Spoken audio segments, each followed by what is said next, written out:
Greetings, this is Chapter 1, Video 1. Let's launch.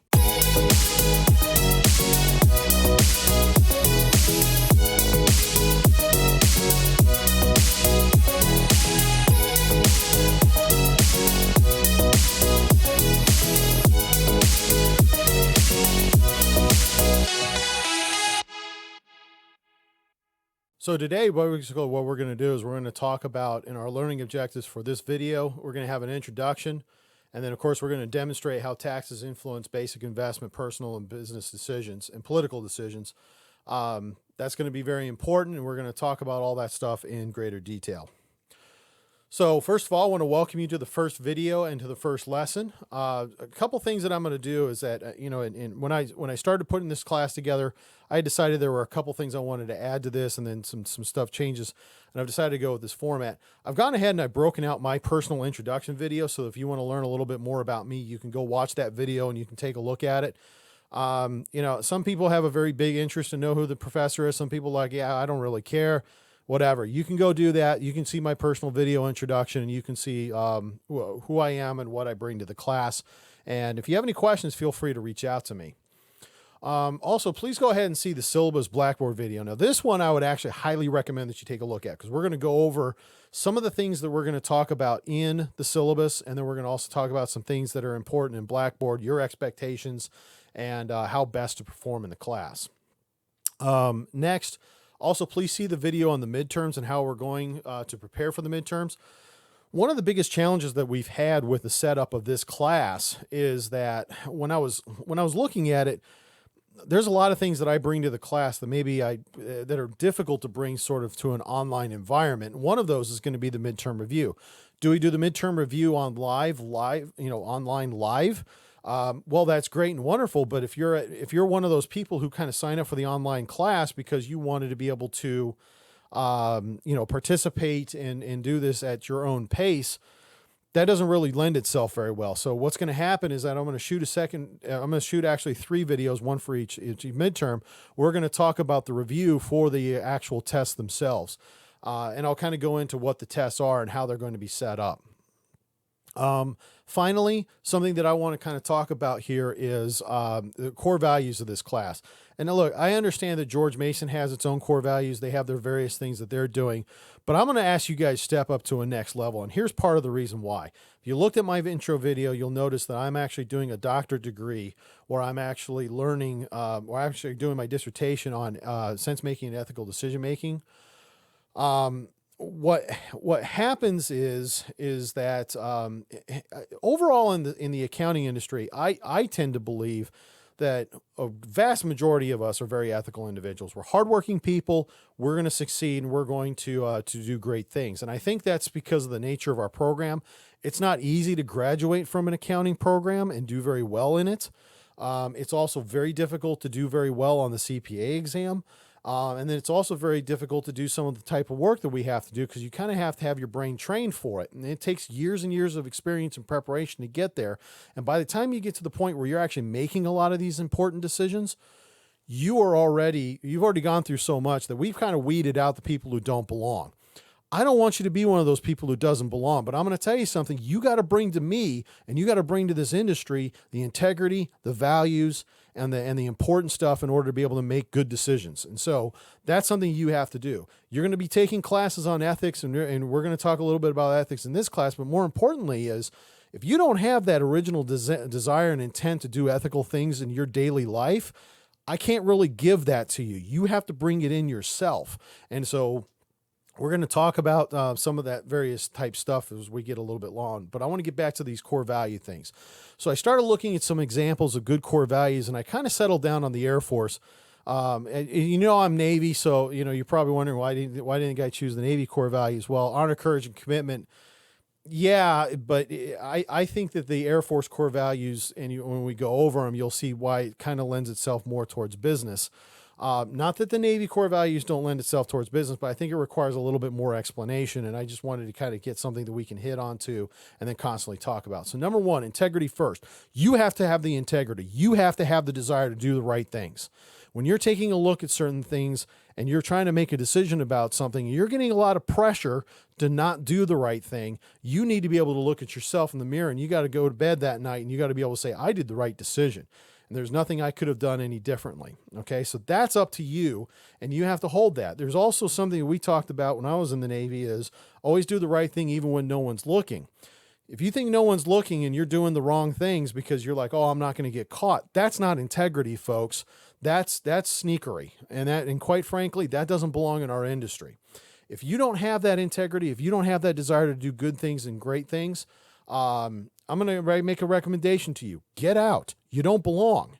And I know that sounds kind of hard and cold, but you want to get out of that while you're still in school, and you can swap to a degree where you can be a little more less scrupulous. I mean, my personal opinion is go get the integrity and the ethics. That's what you should be getting in the first place. But you're not going to make it very far in the accounting industry if you're seen as somebody who skirts the rules, takes shortcuts, and doesn't do the right things in order to make things happen and be successful. So you want to make sure that you're doing that. Second of all, service before self. This is something that I passionately believe in myself. It's why I do teaching. As you know, I'm a firm owner. I don't have to do this teaching. If I concentrate 100% on my business, I could be making more money. I could be doing a lot of other different things, but I want to give back to the community. I want to make you guys the best that you can be, bring to you guys what we learned here in the firm so that you can be successful and do everything that you need to in order to live the life that you want to live. Okay, so that's very important, but I also do other things. I serve in Civil Air Patrol, so, I go look for people when they're lost. I go, do disaster relief missions. I do a lot of that stuff. That has nothing to do with accounting. Now, of course, you can't join an organization without them finding out that you're a CPA and they want to make you the finance officer. So they did do that to me at one point. Luckily, I don't have to do that anymore, but that, I do some of that other stuff. I also volunteer for the VBOA. I'm on the ethics committee for the next 3 years, and I'm excited to be doing that. I just started that, so I'm hopefully that's going to do some really cool stuff. And then I also do a lot of work with the VSCPA. I go onto the forums. I help people out. Service before self. I want to help other people. I want to have that servant leadership so that we can make we can keep the accounting industry and make it as strong as possible. Okay. The final thing we do is excellence in all we do. When you're taking a look at something and you're tired and you're sick and tired of dealing with this, believe me, in the middle of tax season on the 14th, normally I would say April 14th. Of course, this year was July 14th. July 14th, it's very easy to get there and be like, you know what, forget it. I don't care. We're just going to put a number down and move on. No, you got to hold yourself to that line. You've got to be able to do those right things. And that's going to be incumbent upon you to have the right ethics and the right values and the right determination to do that thing, what's happening when you think nobody else is looking. It's doing that right thing at all time. And it's excellence in all we do. And we got to strive for that. Okay. I know this sounds a little bit forceful. I know it sounds a little bit intense, but I'm going to tell you something right now, folks. It's like I say with I was talking to my my Civil Air Patrol unit, and I said, look, if you have a problem with diversity, get out. You don't belong here. That's kind of the same way I feel about this integrity. If you don't have the integrity to do the right thing, you're probably going to need to go look for another career. Accounting is not going to be right for you, and you're going to have some big struggles with that. All right, so let's talk about who cares about taxes. All right, so the first person group that we're going to talk about is businesses. Businesses, of course, obviously they care about taxes. They want to have a lower tax bill so that they want to meet their civic obligations that they have to, but they don't want to pay more than they should under the law. And so they're going to ask us to help them make important decisions. And one of those first decisions is what kind of a business organization should they form? You're going to have partnerships, C Corps, S Corps, maybe an LLC, maybe a limited partnership, maybe, a limited liability partnership, do a limited liability company. Now, something we're going to talk about later on is that the LLCs and the LLPs really are a legal answer to things. They're not really the tax answer to things. So there's certain elections that you have to be able to make in order to be able to do the things that you're going to have to do in order to come to that tax answer that they're going to have. But sometimes when they come to you initially, it's kind of like, hey, a buddy of mine, we were sitting down, we're having some food, having a good time. And we came up with this idea on a barroom napkin that we're going to solve this crisis. Okay, well, that's great and wonderful. You need an organization to help yourself do that, and so you can do it in the most tax-efficient manner possible. Clients come to me, and I say, first thing I do is go get an LLC. The reason why you go get an LLC is that I have flexibility in what we can do. And we'll talk a little bit more about that when we get to corporate operations and partnership operations. Okay, next, where should the business locate? And look, I'm going to come out and I'm going to confess something. I used to live in Maryland.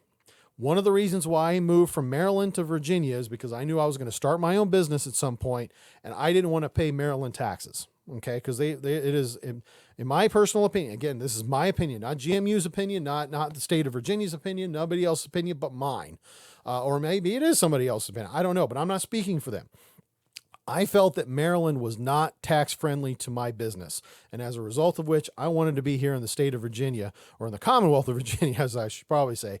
And so we moved here several years ago in order to be able to establish that so we could set that up. And it's been a good decision ever since. So I'm very happy with that. And, everything has been wonderful. So you're going to have clients who are going to come to you and say, hey, I need to start a business. I want to do research, but I don't want to pay a whole lot of taxes. What are some options for me to go do this in?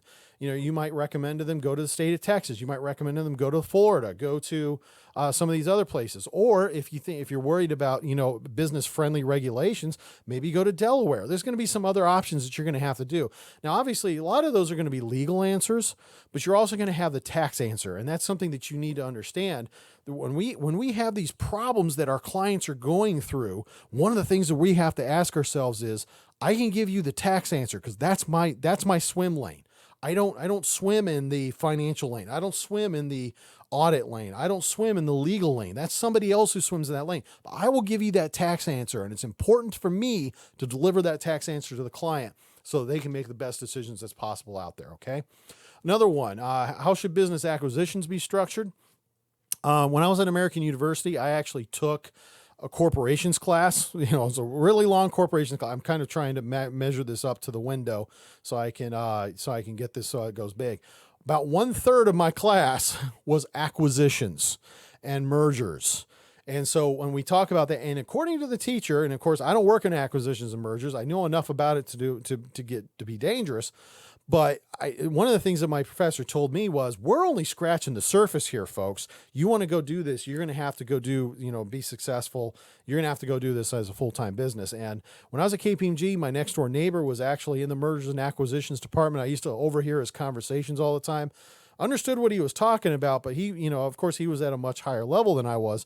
But I learned a lot, and there was a lot of stuff that was there, but I learned enough to know that, if you're going to do a merger and acquisition, you want somebody on your team that's actually very smart about that. How should businesses compensate employees? So it's a very important thing that you got to understand. How do we compensate employees? Now, I'm talking as a tax person, I have an answer, but I'm also rated and licensed in the CPA, in the HR world under the SHRM CP designation. And so I also have a designation that allows me to also talk to them about compensation from an HR perspective, motivations. How do we structure things so that employees feel like they're getting a lot more money than they would otherwise? Yeah, that we can. So for example, if I have an employee go out and buy health insurance on their own, it's going to cost so much money. But if I buy it as an employer and I buy a whole group of health insurance for a whole bunch of people, I'm going to get it at a much lower cost. So as a result of which, I'm giving them something of big value without having to pay as much money for it. So that's the thing that's important.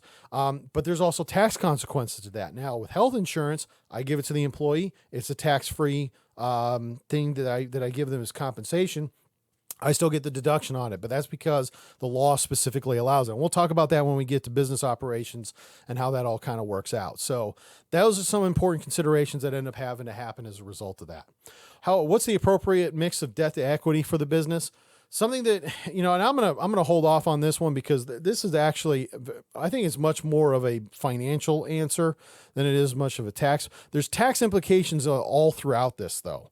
If I go from a debt to equity sort of situation, how's that going to change things? Now, if I do distributions that are going to come out as a result of the debt, that normally if I pay out debt and interest, I get a deduction from that, and then that becomes taxable to the individual who picks it up. So it's tax once, tax at the source.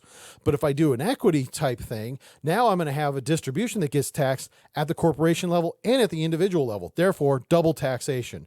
It was so good that they had to do it twice, So that's kind of how they do it. And unfortunately, what ends up happening is that, they kind of go, hey, I can do debt to equity. I will swap debt over to equity. We kind of move on and everything's good. And I don't have to pay these loans off. But there's a massive tax implication as a result of that. And there's also sometimes when you do the debt to equity conversion, there can be tax implications there also. But we need to go through that, and we need to talk about that. And we'll be doing that later on in the class. Should you rent or own property? This is kind of the quintessential tax question. Should I buy or rent? And I think it's always, for a business owner, there can be different answers to this question. So should the business rent or own equipment and property? And this is kind of the quintessential tax question. It's not even just tax, but also financial question. Should we rent or should we buy property? There's tax implications in that. There's also financial and, of course, other types of implications that take place on it. But the tax implications can be different types of depreciation if you buy one way or another. There could also be if you're doing it with where you're renting the equipment. Of course, you don't get that depreciation, but there are some other aspects to it. I don't have to pay for maintenance because if I'm renting it, that's the owner's job. It's not my job. So there's a bunch of different types of aspects that can go into that. And also, how should the business distribute profits to its owners? There's many different ways that we can do this. Probably the main three primary ways we can do it: compensation to the owners, distributions to the owners, i.e. dividends or potentially return of capital, depending on how it's taxed. Or we could do interest payments if it's actually debt from the shareholder to the company. Obviously, debt, if I do interest payments to the shareholder, I get a deduction on the corporate tax return, taxable to the owner, to the person receiving the debt interest payment. Business, if I do a distribution, maybe I don't, well, actually not maybe, I don't get a tax deduction on the corporate side, but I do have to pick it up on income. Therefore, it's taxed twice as it is. And then with compensation, yeah, I can pay you out. I have more flexibility to pay you out what I want to pay you out. But then that compensation gets a deduction on the business side, but it's taxed to the individual shareholder on the income side and the self-employment side. And for those of you who are not here from the United States, you'll know when you talk about self-employment income, think of social taxes, because that's usually what other countries call it. It's when they have social taxes. So if you're going to be paying for like public health insurance, public retirement, things of that nature. So that's going to be kind of important. All right. So another group that's going to want to talk about taxes is politicians. And boy, is this the year to be doing this, okay? If it wasn't World War III, the pandemic, all the race relations stuff that's been going on, boy, this year's already got a name for itself. I mean, I don't know if, there's really anything we can say about that.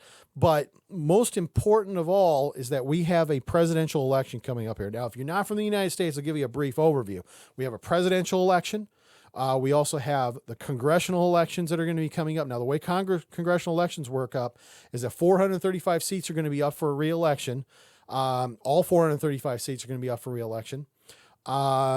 The Senate, 1/3 of them are going to be up for re-election. I can't remember if this is the year where they do 33 or 34, because there's 100 seats. So obviously if we had 99 senators, it'd make it divide easily, but that's not the way it works.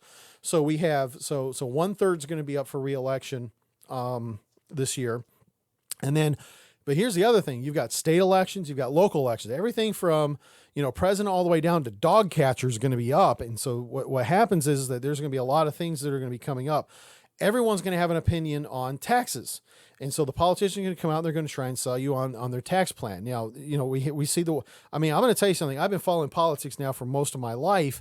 And I think this has probably been the widest range of policies. I mean, we have everything from, we need a flat low tax all the way to, let's go back to the 90% tax of yesteryear, which, there's a lot of implications in all of that. If just because you jack tax rates up to 90% doesn't mean that people are paying 90%. Because in the old days, what would happen is you get all these deductions. I mean, you could write off credit card interest. You could write off your boat interest. You could write off Carnival cruises that you were going on, as long as you talked about something financial related. I mean, there was a lot of deductions that they got rid of in order to be able to afford the lower tax rates. And so politicians are going to come out and they're going to, and look, I'm not trying to pick on politicians. They've got something they need to do. But one of the things, and a very good friend of mine who used to work as a press secretary used to tell me, when politicians talk, it's got to be short, sweet, simple, to the point. Okay. Short, sweet, simple, and succinct, I think is actually what she said. And so short, sweet, simple, succinct, they're going to give you that, and it's going to be talking kind of in platitudes. Well, it's up to us as the citizens to go back to that politician and say, hey, look, you need to explain to me what you mean by this. You want to take me to 90% of my tax rates? How's that going to look? Are you going to add in more deductions? Are you going to do all this other type of stuff? Hey, you want to go down to a flat tax of say 10% because you think that's what we can get away with? How are you going to pay for this? How are you going to pay for that? You want to do all these other different programs, but you don't want to have the tax revenues in order to be able to do it. Or even worse, if you're taking it down to 10%, chances are they're going to want to cut something that you might find important. But if you don't understand how taxes work, you're not going to be able to ask the intelligent question. They're going to come back to you with platitudes just to placate you so that you go away. You need to be able to ask this. So politicians will distinguish themselves from their opponents based on their tax rhetoric. And I think rhetoric's a very good word for this because oftentimes it's platitudes. It's not, and like I said, I'm not picking on politicians. They have a difficult thing to do. They have to communicate something very complex, very simply in a short amount of time. And that's not easy. Okay. And the best politicians, of history can do that. But voters must have that basic knowledge to be able to evaluate the merits of the tax system as it comes out. All right. Last group who's going to be very important, thinking about taxes is individuals. Now there's a whole host of reasons why you need to know about taxes, and I'm not going to go into all of them, but I want to choose these two up here. So the first thing is, would you like to own a home? Because if you want to own a home, there's tax deduction interest for mortgage interest and real estate taxes that can offset the cost of a home. But the other thing that you need to understand about ownership of a home that's very important is you also have to take into consideration the fact that there's when you buy the home and you pay for it with a loan, instead of paying somebody rent, you're kind of paying yourself as you pay this mortgage off. Now there's an interest component to that. That's fine and wonderful, but you get that as a tax deduction. So it lowers the cost of that home. And then when you have the home totally paid off after 30 years, you don't have to pay rent anymore. It's kind of cool. Now you'll still have to pay property tax. You'll have to still pay for insurance and a couple other things, but your cost goes down from like this to down to here. And it makes it much easier to be able to retire off of and be able to be successful. So that's very important, and you want to kind of take that into consideration. A second topic that you need to talk about also is where would you like to retire? I don't know about you. Look, I remember I was 20 years old once too. Back then I had hair and I actually looked good. And the most important thing that I learned about at that time was that I was bulletproof. I was never going to retire because I was going to live forever. Well, guess what, folks? I'm now 46 years old, and the first thing that I'm looking at is, holy smokes, I've got about 20 years left. And if I don't have my retirement strategy set up correctly, I'm going to be done. Now, good news is I learned very early. I learned a little bit earlier, after my 20s, but it was a little earlier, to make sure that I had good financial help in order to be able to be successful on this. And and we'll be fine. But the most important thing of all is that you need to have that planning set up, and you need to understand, do I want a pre-taxed traditional sort of IRA contribution or a 401k, or do I want a post-tax, Roth IRA or Roth 401k type investment plan? Those are going to be some of the most important decisions you're going to have to make if you want to retire in style. All right, folks. So that's all I've got to say about this class today. I want to say thank you very much and looking forward to seeing you at the next class.